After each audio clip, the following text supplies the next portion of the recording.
Good morning student all of you. मागच्या तासिकेत आपण विद्यार्थी मित्रांनो संशोधनाच्या पद्धती पाहिल्या होत्या. त्यामध्ये अभ्यासक्रमाला दिलेली प्राथमिक ऐतिहासिक पद्धती संशोधनाची पाहिली होती. त्यानंतर वर्णनात्मक संशोधन पद्धती पाहिली व कालच्या तासिकेत प्रायोगिक संशोधनाची पद्धती आपण मागच्या तासिकेत पाहिली. आज आपल्याला संशोधनाच्या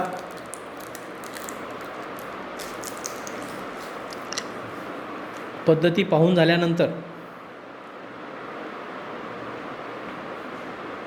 एक तक्ता दिलेला होता. ते तुमच्यासाठी दिलेला आहे. तो आहे दिलेल्या मुद्द्याच्या आधारे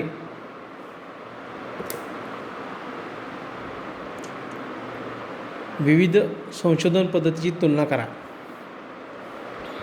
काय मुद्दे दिलेले आहेत? 3 मुद्दे दिलेले आहेत. पहिला मुद्दा आहे समस्या कोणत्या काळाशी संबंधित आहे. त्यामध्ये भूतकाळाशी संबंधित समस्या आहे. ऐतिहासिक संशोधनामध्ये ऐतिहासिक संशोधन हे कशाशी रिलेटेड आहे, कोणत्या काळाशी रिलेटेड आहे, तर त्याचं उत्तर येईल भूतकाळाशी रिलेटेड आहे. वर्णनात्मक संशोधन पद्धती ही कशाशी रिलेटेड आहे? वर्णनात्मक संशोधन पद्धती ही चालू काळाशी म्हणजे वर्तमान काळाशी रिलेटेड आहे. आणि प्रायोगिक संशोधन पद्धती ही भविष्यकाळाशी निगडीत आहे. ह्या 3 समस्या काळाशी निगडीत असलेल्या समस्या आपण पाहिलेल्या आहेत. दुसरा मुद्दा विचारलेला आहे तुम्हाला, संशोधनाचा हेतू काय?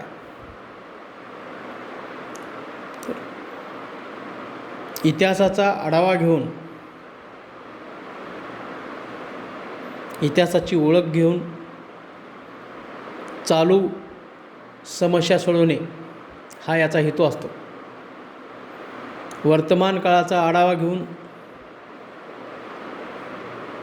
चालू घडामोडीवर संशोधन करणं, समस्येवर, चालू समस्येवर, हे वर्तमान काळाचा हेतू आहे. आणि प्रायोगिक संशोधनाचा हेतू आहे समाज, जसे विज्ञानामध्ये प्रयोग होतात तसे समाजशास्त्रामध्ये देखील प्रयोग केले जातात, करतात, म्हणून समाजाला समाजशास्त्र म्हटलेलं आहे. हा त्याचा हेतू आहे. पुढं सांगितलेलं आहे माहिती संकलनाची साधने कोणची आहेत. ऐतिहासिक पद्धतीमध्ये माहिती संकलनाच्या साधनामध्ये आपण पाहिलेलं आहे दुय्यम स्रोत आणि प्रथम स्रोत असतात. त्या 2 स्रोताच्या आधारे माहिती एखाद्या घटनेची, गोष्टीची मिळवलेली असते. ती पुस्तकातून असेल किंवा लेखातून असेल, ती मिळवली जाते. वर्णनात्मक पद्धतीमध्ये प्रश्नावली असेल, निरीक्षण असेल, मुलाखत असेल, अशा साधनांचा वापर करून त्या समस्येची माहिती मिळवली जात असते. आणि प्रायोगिक संशोधन पद्धतीमध्ये वेगवेगळ्या कसोट्या आपण पाहिलेल्या आहेत. त्या कसोट्याचा आधार घेऊन, त्या कसोट्याचं मापन करून माहिती मिळवली जात असते. ही त्याची वापरलेली साधने आहेत. आज आपल्याला माहिती संकलनाची साधने काय आहेत हे आजच्या तासिकेत पाहायचं आहे. यामध्ये संशोधन कार्य करताना निष्कर्ष काढण्यासाठी माहितीचे संकलन केले जाते. माहिती संकलन म्हणजे समस्येनुरूप प्रतिसादक गटाकडून नमुना माहिती गोळा करणे होय. प्रतिसादक कोण असतात? विद्यार्थी असतात. या विद्यार्थ्याकडून माहितीचं संकलन केलं जात असतं. आणि संशोधनात माहिती संकलनासाठी विविध तंत्रे आणि साधने उपयोगात आणली जातात. ही जी माहिती गोळा केली जात असते ते वेगवेगळ्या साधनांच्या आणि तंत्रज्ञानाचा वापर करून संशोधनामध्ये ही माहिती गोळा केली जात असते. माहिती संकलित केली जात असते वेगवेगळे साधने आणि तंत्रे वापरून. म्हणून मग आता हे माहिती संकलनाची साधने कोणची आहेत, काय असतात, हे आपल्याला इथं आता अभ्यासणं गरजेचं आहे. विद्यार्थी मित्रांनो, वर एक तक्ता दिलेला आहे तुम्हाला. तो तक्ता आपल्याला पूर्ण करायचा सांगितलेला आहे. वर अभ्यासलेल्या तिन्ही संशोधन पद्धतीमध्ये वापरल्या जाणाऱ्या माहिती संकलन साधनांच्या आधारे पुढील तक्ता पूर्ण करा म्हटलेला आहे.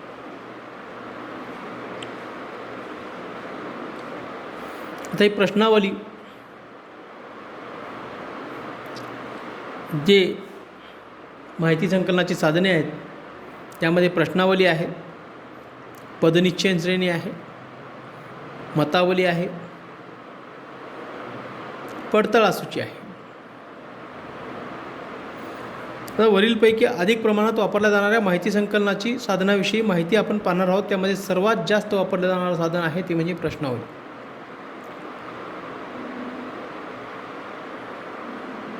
आणि या प्रश्नावलीचा आधार घेऊन माहितीचं संकलन केलं जात असतं.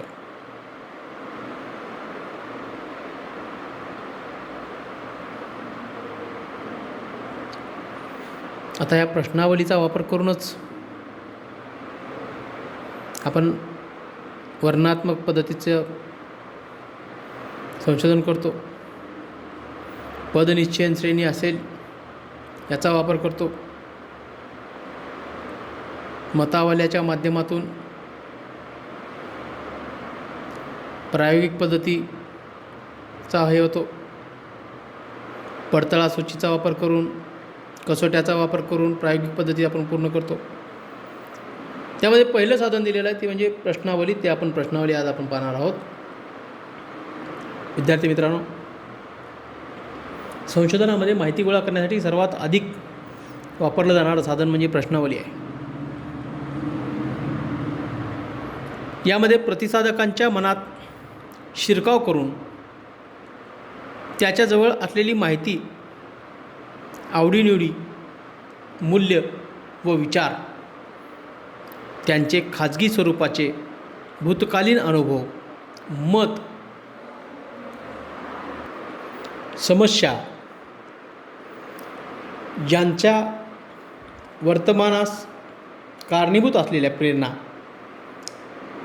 व भविष्यकालीन योजना याचा शोध घेण्यासाठी व मापन करण्यासाठी प्रश्नावली या तंत्राचा उपयोग केला जातो.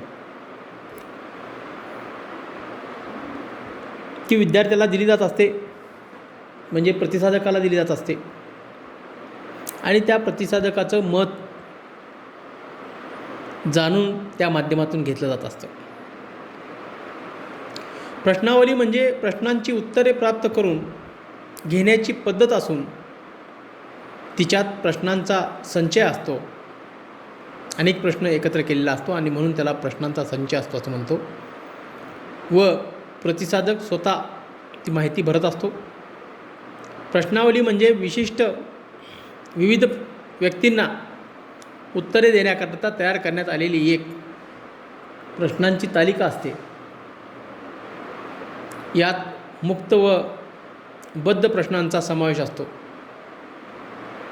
मुक्त प्रश्न संचय असलेल्या प्रश्नावलींच्या आधारे प्रतिसादकांना आपली मते वा प्रतिसाद देण्यास वाव मिळत असतो. वेगवेगळ्या प्रतिसादकाकडून विविध अंगी प्रतिसाद प्राप्त होण्यास मदत होत असते. तर बद्ध प्रश्नावलीमध्ये वस्तुनिष्ठ प्रतिसाद प्राप्त होत असतो. इथं दोन्हीमध्ये फरक काय पहा. मुक्त प्रश्न जे असतात त्यामध्ये प्रतिसादकाला त्याची मते मांडण्याचा अधिकार असतो आणि प्रतिसादक त्याच्या मनाने त्याला जे वाटतं ते त्याचे भाव त्याच्यामध्ये व्यक्त करत असतो. आणि ह्यामध्ये वेगवेगळ्या लोकांचे वेगवेगळे उत्तर येत असतात.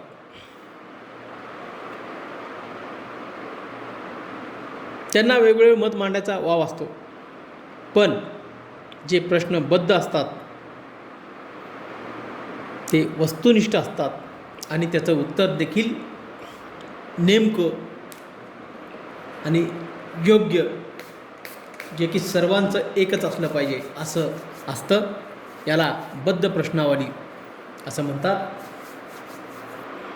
तुम्ही एक्झाम देता, आत्तापर्यंत बऱ्याच एक्झाम देऊन तुम्ही या 12वीच्या वर्गात आलेले आहात. वस्तुनिष्ठ जे प्रश्न असतात त्या वस्तुनिष्ठ प्रश्नामध्ये जे उत्तर करेक्ट आहे त्याच उत्तर मोजक्या एका शब्दात असतं, ते लिहिणं गरजेचं असतं, तर आपल्याला पैकीच्या पैकी मार्क पडतात. पण जे दीर्घोत्तरी प्रश्न असतात, त्याला मुक्त प्रश्न आपण म्हणतो, त्याच्यामध्ये विषयाला धरून आपण थोडं एक्स्ट्रा बी लिहिलं तरी ते चालतं, पण याच्यामध्ये अशा गोष्टी चालत नाहीत. हा दोन्ही प्रश्नामध्ये हा फरक आहे, बद्ध प्रश्नामध्ये आणि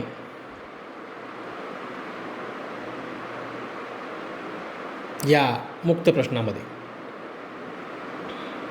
आता ही प्रश्नावली प्रतिसादकाला कशा पद्धतीने दिली जाते हे आपल्याला आता कळलेलं आहे. आणि प्रतिसादकाकडून त्या प्रश्नावलीमध्ये काही बद्ध प्रश्न, काही मुक्त प्रश्न टाकून त्याची एक संचिका तयार करून ती प्रतिसादकाला दिली जाते. आणि प्रतिसादकाकडून त्यांच्या वेळेत ती प्रश्न, त्याला प्रश्नावली म्हणू, ती भरून घेतली जात असते. आणि त्यानंतर त्या भरून दिलेल्या प्रश्नावलीच्या आधारे संशोधकाचं पुढील कार्य चालतं. म्हणून सर्वात पॉप्युलर आणि सर्वात महत्त्वाचं हे एक साधन आहे संशोधनातलं, माहिती मिळवण्याचं. आता या प्रश्नावलीचे फायदे काय आहेत हे आपण पाहूया. यामध्ये सांगितलेलं आहे, प्रश्नावली एकाच वेळी वेगवेगळ्या व दूरवर पसरलेल्या समूहातील व्यक्तीकडे पाठवता येते व त्यांच्या माहितीचा लाभ घेता येतो. ज्यावेळेस संशोधकाला मार्गदर्शकाने प्रश्नावली निश्चित करून दिली जात असते तपासून, तेव्हा तो प्रतिसादकाकडे प्रश्नावली पाठवतो. मग कुठला प्रतिसाद लातूरला असेल, कुठला प्रतिसादक त्याचा पुण्याला असेल, कुठला औरंगाबादला असेल, त्या ठिकाणी ती प्रश्नावली तो त्यांच्याकडे कुठल्याही माध्यमाचा वापर करून पोच करतो. आणि ती प्रश्नावली प्रतिसादक भरून देत असतात.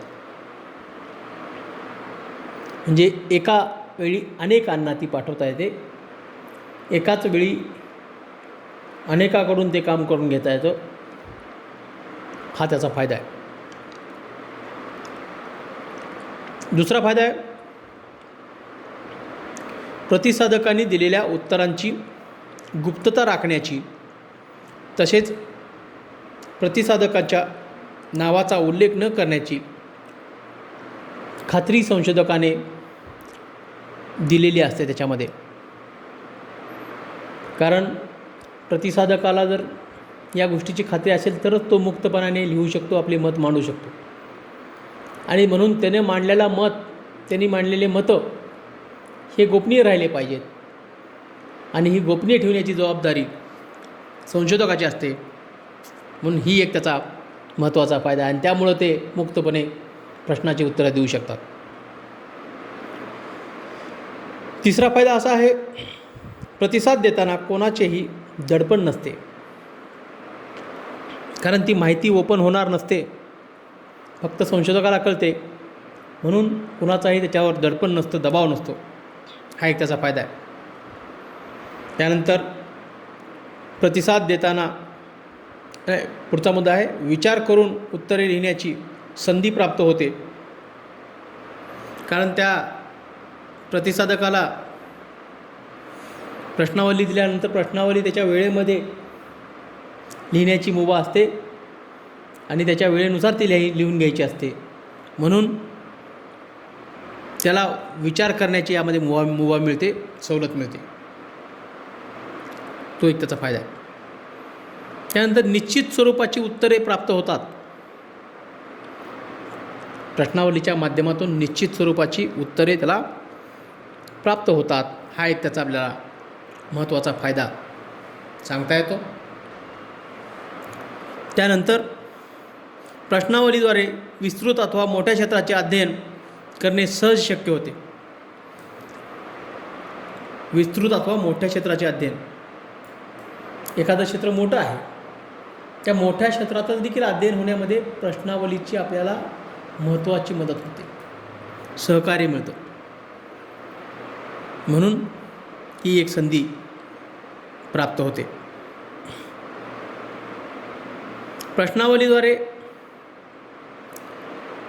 प्रश्नावली हे साधन कमी खर्चिक असून वेळेची बचत करणारे आहे. बघा, हा एक फार महत्त्वाचा मुद्दा आहे. हे साधन कमी किमतीत आणि वेळेची बचत होणारं साधन आहे. म्हणजे संशोधकाला या साधनाच्याद्वारे खर्च कमी येतो आणि एकाच वेळेत अनेकापर्यंत ती पोहोचवता येते आणि त्याच्याकडून प्रतिसाद मिळवता येतो, म्हणून खर्चही कमी लागतो.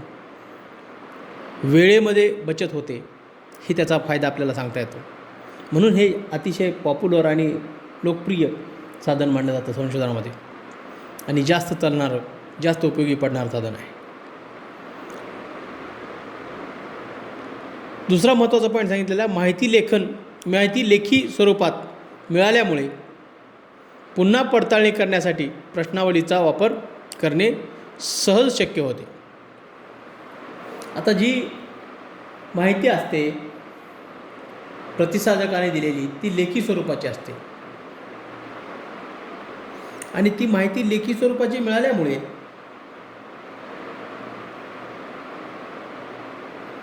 पुन्हा पडताळणी करायची वेळ आली संशोधकाला, तर ती माहिती त्याला पुन्हा पडताळून पाहता येते. म्हणून प्रश्नावलीचा वापर करणं त्यासाठी, पडताळणी करण्यासाठी सोपं आहे, शक्य आहे. हे एक त्याचा फायदा आपल्याला सांगता येतो. आता हे फायदे पाहिल्यानंतर 7-8 मुद्द्याच्या आधारे आपण संशोधनाच्या प्रश्नावली या साधनाची फायदे पाहिली आणि ही फायदे पाहिल्यानंतर आता याच्या काही मर्यादा, म्हणजे काही दोष पण आपल्याला पाहायचे आहेत. ते दोष काय आहेत किंवा त्याच्या मर्यादा काय आहेत हे देखील आपण पाहणार आहोत. विद्यार्थी मित्रांनो, ज्या पद्धतीने याचे फायदे पाहिले त्या पद्धतीने याच्या मर्यादा आणि दोष पाहिजेत. त्यामध्ये पहिला दोष सांगितलेला आहे, लेखी स्वरूपामुळे फक्त सुशिक्षित प्रतिसादकासाठी ही उपयुक्त आहे. जे सुशिक्षित नसतात, जे साक्षर नसतात, त्या लोकांना लिहायला येत नाही, अशा लोकांना ही उपयोगी पडत नाही, लागू होत नाही, त्यांच्याकडून संशोधकाला प्रतिसाद मिळत नाही. म्हणून ही एक त्याची मर्यादा आहे आणि यासाठी प्रतिसादकासाठी ही उपयुक्त सुशिक्षितसाठीच आहे, असुशिक्षित लोकांसाठी उपयोगाची नाही. ही एक त्याचा ड्रॉबॅक आहे. पुढचा ड्रॉबॅक सांगितलेला आहे, प्रतिसादकाने अपूर्ण व चुकीची उत्तरे दिल्यास त्याचा निष्कर्षावर विपरीत परिणाम होतो. यामध्ये हा एक महत्त्वाचा ड्रॉबॅक सांगितलेला आहे. प्रतिसादकाने जर उत्तरे चुकीची दिली असतील तर जे निघणारे निष्कर्ष आहेत, हे निष्कर्ष विपरीत निघू शकतात, चुकीचे निघू शकतात. हा एक त्यातला महत्त्वाचा ड्रॉबॅक आहे आणि म्हणून हाही याचा आपल्याला दोष सांगता येतो. तिसरा मुद्दा दिलेला आहे. तिसरा दोष असा आहे की प्रश्नावली या साधनाचा वापर करताना संशोधनकर्त्याचा प्रतिसादकाशी प्रत्यक्ष संबंध प्रस्थापित होत नसल्यामुळे प्रश्नावली भरणे हे केवळ औपचारिकता बनते. म्हणून प्रेरणा व मदतीचा अभाव त्यामध्ये दिसून येतो. कारण प्रतिसादक जर त्या ठिकाणी औरंगाबादचा असेल आणि संशोधक जर लातूरचा असेल तर त्या लातूरच्या संशोधकाने त्या प्रतिसादकाकडे पोस्टाने किंवा कुरिअरने प्रश्नावली पाठवलेली असते आणि मग ती प्रश्नावली त्याला मिळाल्यानंतर तो प्रतिसादक त्या ठिकाणी केवळ भरायची आहे म्हणून भरून देतो, औपचारिकता पाळतो. म्हणून ते काम करताना त्याला जी प्रेरणा पाहिजे असते ते प्रेरणा यामध्ये मिळत नाही, कारण हा लातूरला असतो आणि तो औरंगाबादला असतो. आणि म्हणून यामध्ये प्रेरणा आणि मदतीचा अभाव दिसून येतो. ही एक याची मर्यादा आपल्याला सांगता येते. आणि पुढची शेवटची मर्यादा सांगितलेली आहे, प्रतिसादक प्रश्नावली भरून पाठवित नाहीत किंवा अपूर्ण भरून पाठवतात. आता ती अपूर्ण आहे आणि त्या औरंगाबादच्या प्रतिसादकाने जर ती अपूर्ण तशीच वापस पाठवली तर त्या ठिकाणी संशोधकाला या गोष्टीची अडचण निर्माण होते आणि ज्या संशोधनाचे जे निष्कर्ष निघायचे असतात योग्य, ते योग्य निघत नाहीत. आणि म्हणून प्रश्नावली ही भरूनच पूर्णपणे येईल असं सांगता येत नाही. कदाचित ती कधीतरी अपूर्णही येऊ शकते आणि प्रतिसादकाच्या मूडवर ते असतं. त्यामुळं प्रतिसादक प्रश्नावली भरून पाठवत असतात नाहीत किंवा ते अपूर्ण भरून पाठवतात आणि याचा संशोधनावर चुकीचा विपरीत परिणाम होतो. हा एक त्याचा महत्त्वाचा ड्रॉबॅक आपल्याला सांगता येईल.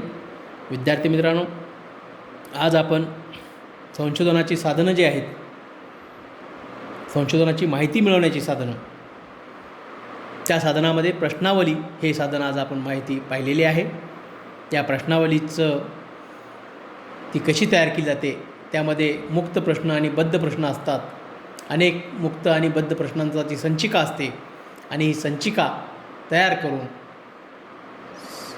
संशोधकाचे जे मार्गदर्शक असतात त्या मार्गदर्शकाची परवानगी घेऊन ही प्रश्नावली फायनल केलेली असते आणि त्या माध्यमातून ती प्रश्नावली प्रतिसादकाकडे पाठवली जात असते आणि प्रतिसादकाकडून त्याची माहिती मिळवून प्रतिसादकाने दिलेल्या प्रतिसादावरच्या आधारित प्रश्नाच्या उत्तरावर हे संशोधन चालतं.